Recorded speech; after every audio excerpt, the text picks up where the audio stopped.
모든 사람들의 인생은 물론 제각각 다르지만 한국에 사는 대다수의 사람들이 다음과 같은 과정을 겪으며 살아간다고 말할 수 있습니다. 먼저 초, 중, 고등학교에서 교육을 받으며 10대 대부분의 시간을 보내고 이후 성인이 되어 대학교를 가거나 이른 사회생활을 시작합니다. 직장을 얻어 돈을 벌기 시작하면 부모의 품을 떠나 독립을 하게 되죠. 이렇게 일하여 번 돈으로 월세를 내고 새 옷을 사고 먹고 싶은 것들을 사 먹습니다. 돈을 열심히 모아 꿈에 그리던 자동차를 살 수도 있죠. 그러던 어느 날 우리는 평생을 함께하고 싶은 특별한 사람을 만나게 되고 사랑에 빠져 결혼을 하게 됩니다. 미래의 아이들을 생각하며 살 집을 구해보는데 여기서부터 무언가 잘못되었음을 느끼기 시작하죠. 혼자 살 때는 두둑하진 않더라도 부족함을 느끼지 않았던 지갑이 너무나도 얇아 보입니다. 그래도 어찌어찌 대출을 받고 현실과 타협하여 가족과 함께 살 집을 구하죠. 새 출발을 하기 위해서는 새 집뿐만 아니라 새 가구와 전자제품 같은 것들도 필요합니다. 여기에 필요한 돈은 카드 할부를 통해 미래의 나에게 맡기죠. 이렇게 많은 빚을 가진 채로 아이가 생기게 되는데 기쁘기도 하지만 이제 선택의 여지가 없습니다. 아이에게 드는 돈을 벌기 위해서는 더욱더 열심히 일해야 하죠. 새로운 일에 도전해 더 큰 꿈을 펼치고 싶다는 생각이 잠깐 들기도 하지만 책임져야 하는 가정이 생겼기 때문에 안정적인 직장을 그만둘 순 없습니다. 혼자라면 몰라도 가족 전체에게 피해를 줄 수 있는 일은 할 수 없기 때문이죠. 이상합니다. 연차가 쌓임에 따라 월급도 늘어나고 저축도 열심히 하지만 제자리 걸음을 한다는 생각이 들죠. 돈이 행복의 전부는 아니라는 말을 지금도 믿지만 어느새 어릴 적 꿈꿔오던 나의 모습은 온데간데 사라지고 복권에 당첨되면 당장 직장을 때려치고 세계 여행을 떠나겠다는 무의미한 희망만을 가진 채 하루하루를 살아갑니다. 이것이 바로 로버트 기요사키가 이야기한 직장과 자영업에 집중한 사람들이 빠지기 쉬운 함정입니다. 그렇다면 이 함정에서 벗어나기 위해서는 무엇을 알아야 하고 어떠한 행동을 해야 할까요?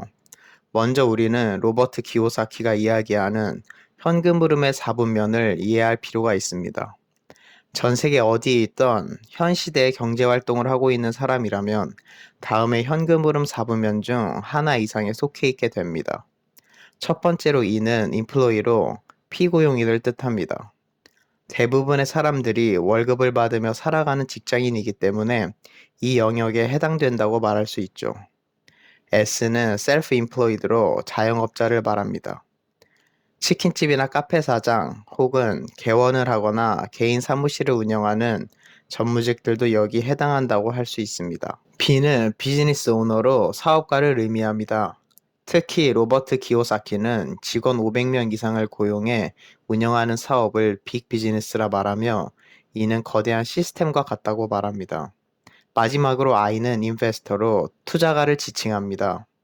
주식 단타나 부동산 시세 차익을 통해 생활하는 사람들이 아니라 직접적인 자신의 시간이나 노력 없이 꾸준히 들어오는 주식 배당금이나 부동산 임대료만으로도 충분히 먹고 사는 사람들이 여기 속하게 됩니다. B와 I에 해당하는 사람들은 소수이기 때문에 우리 주변에서 쉽게 만나볼 수는 없지만 자본주의 사회에서 대부분의 부를 차지하고 있는 그룹이죠. 로버트 기요사키는 자신이 직접 모든 사분면에 속하여 경험해 본 결과 경제적 자유를 이루기 위해서는 이 사분면에 속해 있는 사람들의 핵심적 차이를 알아야 한다고 말합니다. 먼저 이에 속해 있는 직장인들은 안정 또는 혜택과 같은 단어들을 많이 사용합니다. 안정을 추구하여 미래가 불분명한 일에는 도전하려 하지 않죠. 또한 이들은 건강보험이나 연금과 같이 확실하고 분명한 혜택을 좋아합니다. 불확실한 미래는 이들을 불안하게 할 뿐이며 사회제도적으로 보장받은 안정적인 삶을 살길 바랍니다. S에 속해 있는 사람들은 자기 자신이 스스로를 고용한 형태로 자신의 일을 한다고 볼 수 있습니다. 이렇게 누군가에게 월급을 받지 않는 형태이다 보니 자신이 어떻게 하느냐에 따라 결과에 많은 차이가 나타나죠. 이들은 자신의 일을 더 효율적으로 처리하기 위해서 다른 사람들을 고용하기도 하는데 여기서 많은 어려움을 겪습니다. 자신의 입맛대로 일을 해주는 사람을 찾기란 매우 어려운 일이고 교육을 통해 훈련시켜 놓으면 어느새 경쟁자가 되어 있기 때문이죠. 이러한 문제로 인해 시스템을 만들지 못하고 혼자서 모든 일을 하게 되는데 그 결과 자기 자신을 갈아 넣는 만큼 돈을 벌 수는 있지만 시간이 항상 부족하며 체력적으로 고됩니다. B에 속해 있는 사업가는 이러한 시스템을 잘 구축해 놓은 경우라 할 수 있습니다. 스스로가 시스템 그 자체이기 때문에 자리를 비울 수 없는 S와는 달리 유능한 사람들을 고용해 자신이 없어도 시스템이 굴러가도록 만들죠. B와 S는 시간적 여유뿐만 아니라 소득에 있어서도 비교가 되지 않습니다. 예를 들어 우리나라에서 치킨을 제일 잘 튀기는 치킨집 사장이 쉬지 않고 일을 한다고 해도 수많은 가맹점을 통해 소득을 올리는 BBQ 회장을 절대 이길 수 없기 때문이죠. I에 해당하는 투자가는 흔히들 말하는 돈으로 돈을 버는 일을 한다고 할 수 있습니다. 온갖 곳에 퍼져 있는 이들의 자산은 이들을 대신해 밤낮 없이 돈을 벌어다 줍니다. 가장 대표적인 예시로는 부동산 임대료만으로도 충분히 먹고 살 수 있는 건물주가 있겠죠. 로버트 기요사키는 자신이 어느 사부면에 속해 있던 진정한 부를 이루기 위해서는 자신의 자본을 I로 점차 옮겨야 한다고 말합니다. 불안정한 상태의 자본이 I로 옮겨진다면 무너지지 않는 진정한 부가 될 수 있기 때문이죠. 또한 대부분의 사람들이 속해 있는 E와 S에서 경제적 자유를 찾기란 매우 어렵다고 말합니다. 물론 지금 당장에도 SNS를 보면 수많은 사람들이 여행을 다니거나 명품을 과시하며 자신이 시간적으로 자유로우며 경제적으로 풍족한 척하지만 로버트 기요사키의 사부면에 대해 알게 된 우리는 이것이 구조적으로 허세에 불과하다는 사실을 알아야 합니다. 시간과 돈으로부터 자유로운 생활을 하기 위해서는 시스템이나 자산이 우리를 위해서 일을 하는 B와 I에 속해야 한다는 사실을 알았으니 말입니다. 로버트 기요사키 또한 자신이 부자가 되어 이렇게 책을 쓸 수 있었던 이유도 사업과 투자를 통해 부를 일구었기 때문이라고 말합니다. E와 S에 속해 있는 사람들이 추구하는 핵심 가치인 안정을 포기하고 B와 I에 속해 있는 사람들의 핵심 가치인 위험을 동반한 자유를 택했다는 것입니다. 여기서 많은 사람들이 진정한 자유를 얻을 수 있는 B와 I가 아닌 E와 S를 선택하는 이유가 나오게 됩니다. B와 I에 속한다는 것은 항상 어느 정도의 불확실성과 위험을 동반한다는 의미이기 때문에 안정을 추구하는 E와 S에 속해 있는 사람들은 이를 기피하게 되죠. 이에 대해 로버트 기요사키는 진정한 위험과 위험해 보이는 것을 구분해야 한다고 말합니다. 이게 무슨 말일까요? E와 S에 속해 있는 경우에는 아무리 현재 자신이 이 분야에서 잘 나간다고 하더라도 통제할 수 없는 외부적 상황에 의해 언제든 위험에 빠질 수 있다는 말입니다. 예를 들어 건강이 안 좋아지거나 더 이상 예전처럼 열심히 일할 수 없는 나이가 되면 소득이 바로 사라지게 됩니다. 자신이 오랜 기간 몸담았던 회사를 그만두거나 일을 못하게 된다면 그 이후에 진정한 위험이 찾아오게 된다는 말이죠.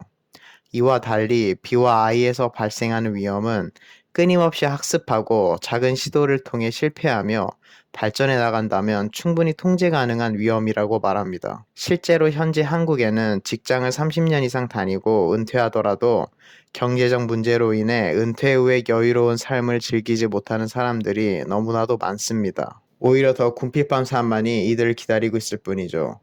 이러한 문제를 해결하기 위해서 퇴직금을 이용해 투자를 하거나 자영업을 시도하지만 경험 없이 뛰어든 결과가 좋을 리 없습니다.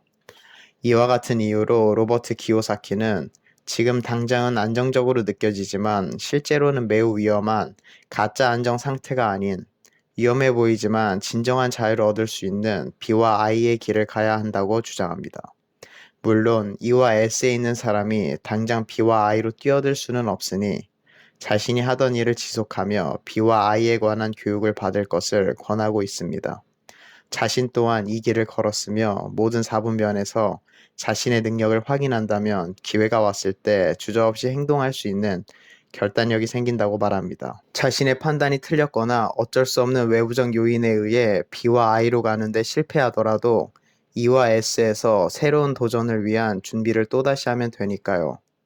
코로나 시기에 엄청난 양의 돈이 풀리면서 모든 자산의 가치가 상승한 것을 두 눈으로 본 사람이라면 이러한 로버트 기요사키의 논리에 공감할 것입니다. 기회는 언제 어디서 올지 모르기 때문에 끊임없이 학습하고 도전해야 나에게 온 기회를 놓치지 않고 잡을 수 있죠. 로버트 기요사키는 아이에서 더 빠른 성장을 하길 원한다면 B에서 충분한 성과를 얻은 후에 I로 가도 늦지 않다고 이야기합니다. 이는 당연한 말인데 100만 원이 2배가 되면 200만 원이 되지만 10억 원은 2배가 되면 20억 원이 되기 때문이죠. 애초에 I의 영역에 해당하는 것들은 강남 불패와 같이 비싼 것일수록 그 안정성은 올라가는 특성을 가지고 있습니다. I에서는 자신이 다룰 수 있는 자본의 규모가 그만큼 중요하기 때문에 B를 통해 I에서 다룰 수 있는 자본의 크기를 키우고 시작하는 것이 좋다는 말이죠. 결국 사업가로 성공하여 번 돈을 통해 투자가의 삶을 살라는 우리 모두 알고는 있지만 어떻게 시작해야 하는지 모르는 뻔한 결론이 나오게 됩니다. 일반적으로 사업은 매우 어렵고 위험하며 시작하기 위해서는 큰 돈이 필요하다고 알려져 있지만 현 시대를 살고 있는 우리들은 처음부터 이렇게 무모한 도전을 할 필요가 없습니다. 당장에 여러분이 지금 보고 있는 유튜브에 평소 여러분이 좋아하는 일에 대한 영상을 올린다면 이것 또한 1인 플랫폼 사업의 시작이 될 수 있으니 말이죠. 로버트 기요사키 또한 B와 I를 처음 시작할 때 단 한 번의 성공으로 인생을 바꾸겠다는 생각이 아닌 넓은 시야를 가지고 천천히 나아가라고 조언합니다. 장기적으로 보았을 때 우리의 목표인 경제적 자유를 달성하고 이를 유지하기 위해서는 큰 것 한 방이 아닌 꾸준한 노력이 필요하기 때문입니다. 급할 필요 없이 처음에는 작은 규모로 시작해 지식과 경험이 늘어남에 따라 사업과 투자의 규모도 이에 맞춰 늘려가면 되는 것입니다. 큰 리스크 없이 작은 규모로 끊임없이 도전과 실패를 반복한다면 이에 대한 데이터가 쌓일 것이고 이를 분석해 경험치를 쌓게 되면 여러분들의 성공 확률은 점점 더 높아질 것입니다. 이러한 도전과 실패가 두려워 B와 I에 속하기 위한 행동을 하지 않는 것이야말로 정말로 위험한 상태라 할 수 있습니다. 인생은 한 방이라고 외치며 경험과 지식이 없는 상태에서 자신이 가진 모든 자본을 한 곳에 올인하지 말고 좋은 결과가 나올 수밖에 없도록 자신이 할 수 있는 최대한의 세팅을 모두 마친 후에 자본을 투여해야 합니다. 그렇게 자신이 생각한 모든 위험 요소를 제거한다 해도 막상 해보면 어떻게 될지 모르는 것이 B와 I 영역의 일이기 때문에 시행착오 없이 성과가 잘 나올 수는 없습니다. 만약 단 한 번의 시도로 좋은 성과가 나왔다면 이는 운에 의한 결과이지 실력이 아니기 때문에 지속할 수 없어 결과적으로 성공할 수 없습니다. 이제 여러분의 선택만이 남았습니다. 나는 현재 4개 영역 중 어디에 속해 있으며 어떤 영역으로 어떻게 삶을 확장시켜 나갈지 정해야 합니다. 물론 곧바로 명쾌한 해답이 머릿속에 떠오르지는 않을 것입니다. 하지만 로버트 기요사키의 베스트셀러인 부자 아빠 가난한 아빠와 같은 책을 읽으며 끊임없이 고민하고 실제로 행동으로 옮긴다면 여러분이 나아가야 할 방향이 서서히 보이기 시작할 것입니다. 지금까지 제 영상을 봐주셔서 감사합니다.